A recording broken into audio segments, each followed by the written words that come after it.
ইলিশের যে কোনো পদের স্বাদ অনেকটাই নির্ভর করে ইলিশের গুণগত মানের উপর। বাজারে অসাধু ব্যবসায়ীদের জন্য এখনকার দিনে ভালো ইলিশ কেনাটা সত্যি একটা কঠিন ব্যাপার।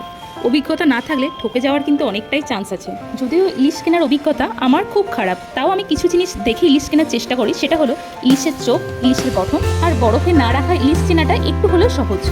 আজকের পর্বে আমি শেয়ার করব ইলিশ বেগুনের ঝোলের রেসিপি। ইলিশ ধুয়ে জল ঝরিয়ে তারপর নুন হলুদ মাখিয়ে রেখে দেবো কিছুক্ষণ।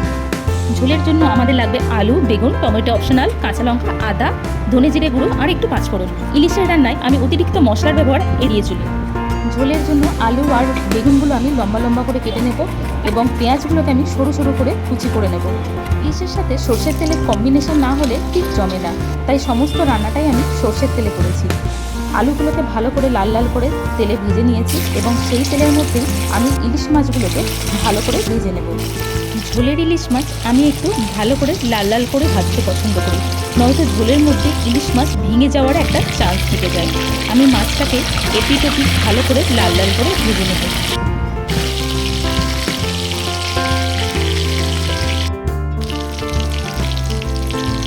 দুটো পিঠই লাল লাল করে ভাজা হয়ে এলে আমি এবার মাছগুলোকে একে একে তুলে নেব।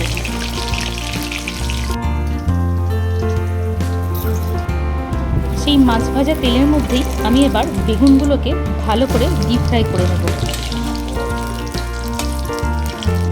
বেগুনটাও বেশ লাল লাল করে ভাজা হয়ে এলে আমি বেগুনটাকে আলাদা করে তুলে রেখে দেব। এই পর্যায়ে আমাদের ইলিশ মাছ, আলু এবং বেগুন সবই ভাজা হয়ে গেছে।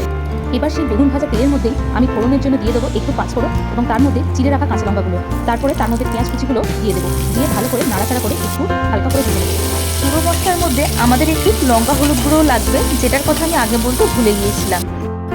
পেঁয়াজটা একটু লালচে হয়ে এলে তার মধ্যে আমি দিয়ে দেবো আদা বাটা, দিয়ে ভালো করে নাড়াচাড়া করে নেব।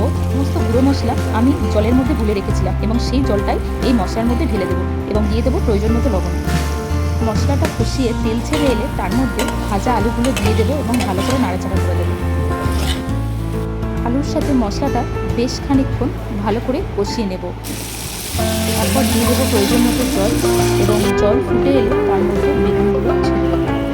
ঝোল ফুটতে শুরু করলে তার মধ্যে একে একে ইলিশ মাছগুলো আমি দিয়ে দেবো। এরপর 5 থেকে 7 মিনিট ফুটিয়ে ঝোলটা আমরা নামিয়ে দেবো। রেডি হয়ে গেছে আমাদের ইলিশ বেগুনের তেল ঝোল। এই ঝোলের সাথে গরম গরম এক থালা ভাত কিন্তু অনায়াসে শেষ করে দেওয়া যাবে। বাড়িতে সবাই একবার হলেও এই ঝোলের রেসিপি ট্রাই করে দেখতে পারেন। আশা রাখছি ভালো লাগবে।